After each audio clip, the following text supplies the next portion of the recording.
जय हिंद फ्रेंड्स। देखो, आज मैं आपके साथ एक ऐसे टॉपिक पर चर्चा करने वाला हूं जिस पर लगभग हर एग्जाम में क्वेश्चन पूछा जाता है, जिसमें अगर कॉन्स्टिट्यूशन या पॉलिटी पूछी जा रही है तो ये क्वेश्चन यहाँ से आता ही आता है। ठीक है, यूजुअली आता है। चाहे आप यूपीएससी का एग्जाम दीजिए, जुडिशरी का दीजिए, एपीओ का दीजिए, किसी भी कॉम्पिटेटिव एग्जाम्स का आप दे रहे हो, उसमें ये क्वेश्चन यहाँ से बनता ही बनता है। ठीक है, और यूजुअली बनता है। तो देखो, अनुच्छेद 19(1)(a) और अनुच्छेद 19(2) ये दोनों जो है हम आज के इस वीडियो लेक्चर में डिस्कस करेंगे।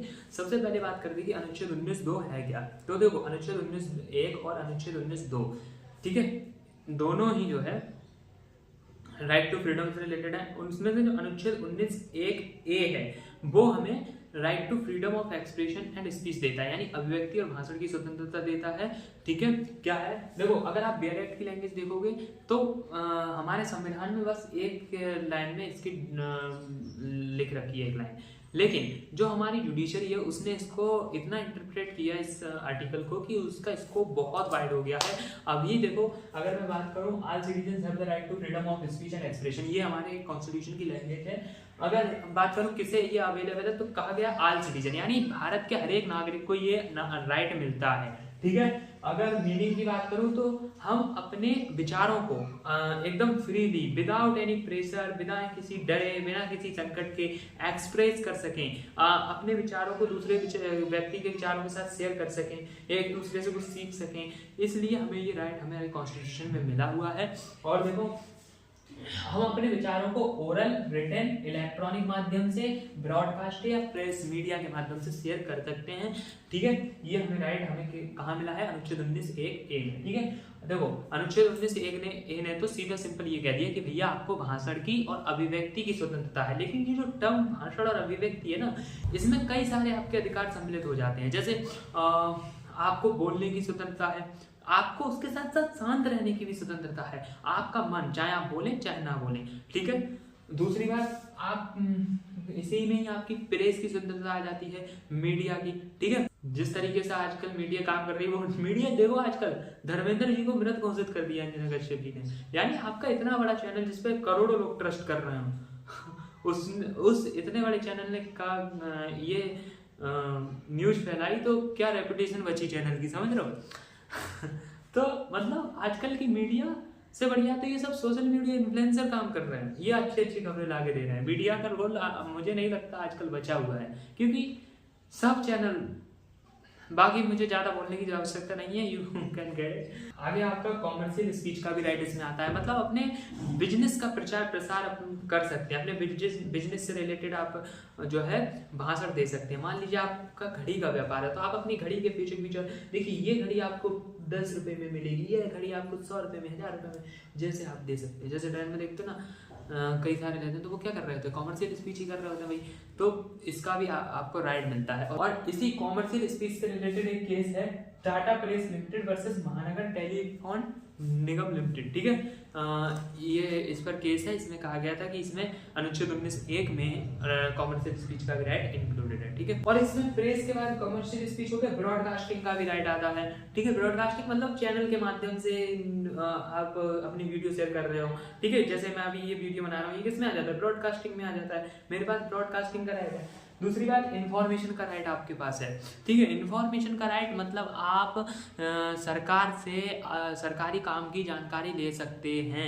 ठीक है, जैसे मान लीजिए आपके गांव में सीसी बननी है और उस सीसी का पैसा वगैरह आ चुका है और सीसी बनी है, पर आपको लग रहा है कि इसमें जो मटेरियल लगना चाहिए था, जितना पैसा आया उतना पैसा इसमें लगाया नहीं गया है, तो आप राइट टू इन्फॉर्मेशन आपके पास है, आप आरटीआई डाल सकते हैं। आरटीआई एक्ट 2005 इसीलिए बनाया गया था, जिसमें आप पता लगा सकते हैं कि कितना खर्चा किस चीज में लगाया हुआ है। ठीक है, वो आप मांग कर सकते हैं आरटीआई डाल करके। ठीक है, ये आपका इन्फॉर्मेशन का राइट है। राइट टू क्रिटिसाइज आपके पास है, आप अपने यहाँ पे आलोचना कर सकते हैं किसी की। ठीक है, किसी की भी आलोचना करिए आप, आपको यह अभिव्यक्ति दी गई है। ठीक है, आलोचना करने की। और आपके पास शांत रहने का भी अधिकार है। जैसे मान लीजिए एक इंटरेस्टिंग केस इसमें आता है विजय इमैनुअल का case, Vijay Emmanuel versus state of Kerala का 1986 का केस। इस केस में क्या हुआ था, दरअसल 3 बच्चे थे जो अपने कॉलेज में राष्ट्रगान गाया जा रहा था, तो स्टैंड हो गए थे रिस्पेक्टफुली इस तरीके से राष्ट्रगान के समय, लेकिन उन्होंने मुंह से राष्ट्रगान को बोला नहीं था। तो स्कूल वालों ने उनको रेस्ट्रिकेट कर दिया कॉलेज से, स्कूल से, कि इन बच्चों ने राष्ट्रगान का अपमान किया है, इसलिए हम इनको कॉलेज से बर्खास्त कर रहे हैं। उन बच्चों ने केस किया कि, और तब उस केस में सुप्रीम कोर्ट ने कहा कि भैया ये आपका जो right to speech and expression है, इसमें आपका राइट टू साइलेंस भी इंक्लूड है। और उन्होंने बच्चों ने राष्ट्रगान का अपमान नहीं किया, वो रिस्पेक्टफुली खड़े हुए थे उस राष्ट्रगान के आदर में, हालांकि उन्होंने बोला नहीं। और राष्ट्रगान को बोलना जरूरी नहीं है, बस उसका आदर करना जरूरी है, ठीक है। तो ये हमारा हो गया राइट टू साइलेंस, ठीक है। इसके बाद राइट टू इंफॉर्मेशन भी हो गया। अब हम देखते हैं राइट टू इंफॉर्मेशन से related state of UP Rajnarayan का केस है और association for democratic reform versus union of India का केस है।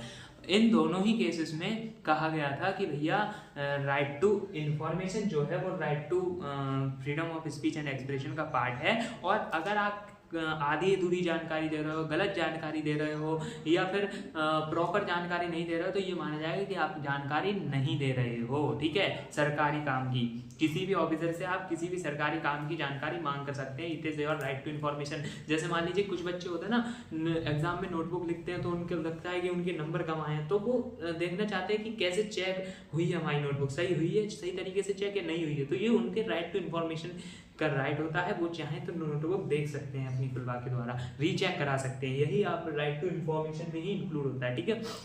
उसके बाद में देखो, अब ये जो सब राइट मिले हैं ना, इसकी एक चीज और देख लीजिए, ज्योग्राफिकल लिमिटेशन। ज्योग्राफिकल लिमिटेशन का मतलब मैंने आपको बताया कि ये जो है केवल भारत के नागरिकों को अवेलेबल है। भारत के नागरिकों और व्यक्ति शब्द में अंतर होता है। देखो, व्यक्ति का मतलब भारत के नागरिक भी जो भारत वाले हैं और जो विदेश के हैं वो भी, ठीक है। लेकिन नागरिक शब्द का मतलब केवल भारत के नागरिक, ठीक है, जिनकी नागरिकता भारत की हो, ठीक है। नागरिकता कॉन्सेप्ट हम किसी और टॉपिक में डील कर लेंगे और वीडियो में, अभी फिलहाल इतना समझिए। तो ये केवल भारत के नागरिकों को अधिकार मिला हुआ है, लेकिन ये केवल भारत तक सीमित नहीं है। अगर भारत का नागरिक विदेश में जाता है तो वहां भी उसको right to freedom of speech and expression का राइट मिलेगा, उसको वहां पे अधिकार मिलेगा। या आप किसी अपने प्रेमी वगैरह को इम्प्रेस करते हो, प्रपोज करते हो, ये सारी चीजें, लव वगैरह बोलते हो, ये सब चीजें किसमें आती हैं? Right to freedom of speech and expression में सब आपका राइट है। आप कह सकते हो भाई बेखटक, वो उधर से रिस्पॉन्स आना चाहिए बस, तब आपकी बात आगे बढ़ती है, वरना आपको एक्सप्रेस करने का तो राइट है ही है, समझ रहे हो कि नहीं? तो ये सब राइट आते हैं किसके? Right to freedom of speech and expression के अंतर्गत, ठीक है। अब आपके ये जो right of speech and expression है, ये आपके कंप्लीट या एब्सोल्यूट राइट नहीं है, इन पर कुछ रिस्ट्रिक्शन लगाई गई है। रिस्ट्रिक्शन क्यों लगाई गई? मान लीजिए आपको बोलने की आजादी है, अभिव्यक्ति की आजादी है, तो क्या किसी को गाली दे दोगे? नहीं दे सकते। क्यों?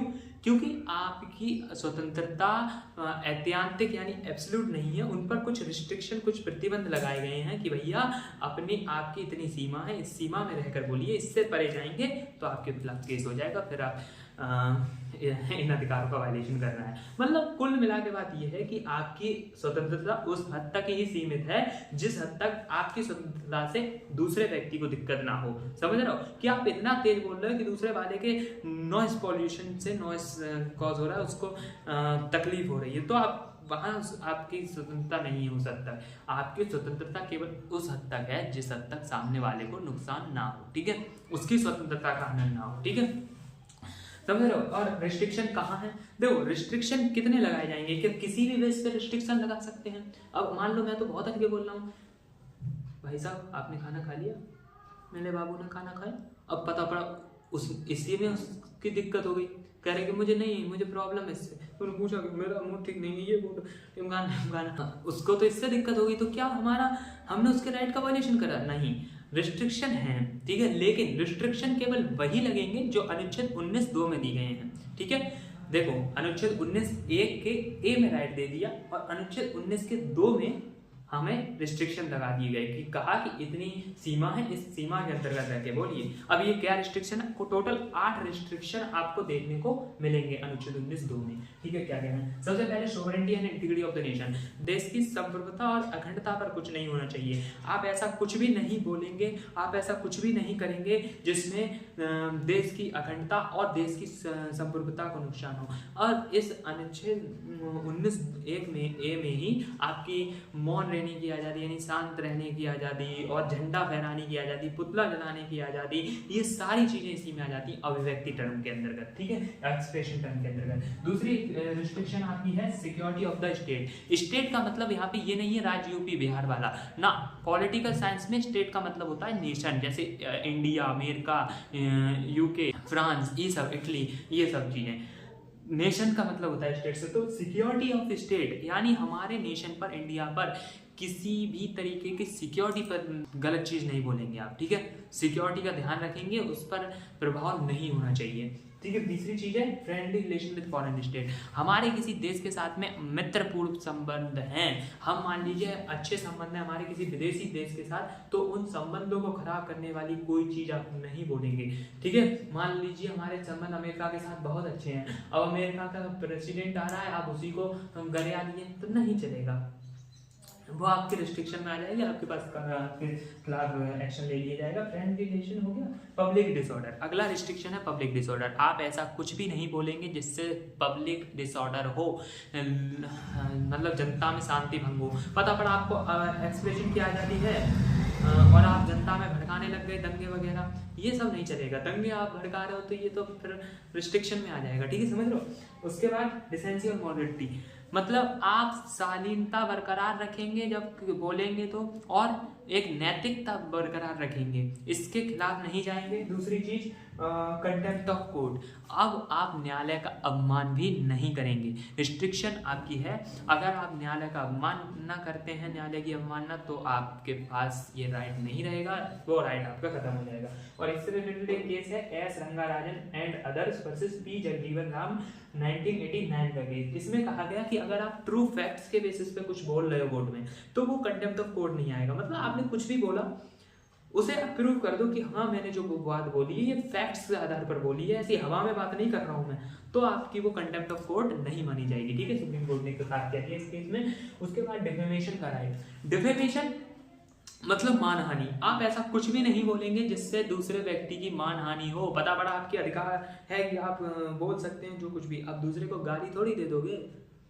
दूसरे को गाली दे दोगे तो कह रहा है तू चोर है, तू खूनी है, तो ये है, ऐसा थोड़ी चलेगा। ये तो उसकी मानहानि हो जाएगी फिर, और मानहानि में आपके पास मतलब उस व्यक्ति के पास मुकदमा करने का राइट हो जाएगा, फिर वो आप पे केस कर देगा। समझ रहे हो? तो मानहानि नहीं होनी चाहिए। इंसाइटमेंट ऑफ एन ऑफेंस, किसी भी अपराध को आप बढ़ावा नहीं देंगे। आपके पास अभिव्यक्ति का राइट है, इसका मतलब ये थोड़ी आप कहो कि खून कर दो जाके, खून करो जाके, जाओ खून करो, जाओ चोरी करो उस घर में, जाओ उस घर में डकैती डालो, ऐसा थोड़ी करेंगे। आपके पास राइट है, you have the right, but there are few restrictions on this right. Okay, your rights are not absolute. समझ रहे हैं? तो ये 8 प्रकार के रिस्ट्रिक्शन हमें हमारे अधिकारों पर देखने को मिलते हैं। आई होप आपको ये समझ में आया होगा और अच्छे से क्लियर हुआ होगा। आपके पास भरपूर अभिव्यक्ति की आज़ादी है, तो आप नीचे कमेंट में बता के जाइए क्या चीज़ में आपको डाउट रह गया या क्या चीज़ नहीं समझ में आई, किस टॉपिक पर अगला वीडियो देखना चाहते हो, या फिर आप के मन में और कोई डाउट, सवाल, जो कुछ भी आ रहा है कमेंट में लिख के जाओ यार। और अगर पसंद आया तो वीडियो लाइक करिए। पढ़ाने का तरीका कैसा लगा प्लीज़ कमेंट में बताइए। थैंक यू, मैं मिलता हूँ आपको नेक्स्ट वीडियो में, तब तक के लिए जय हिंद।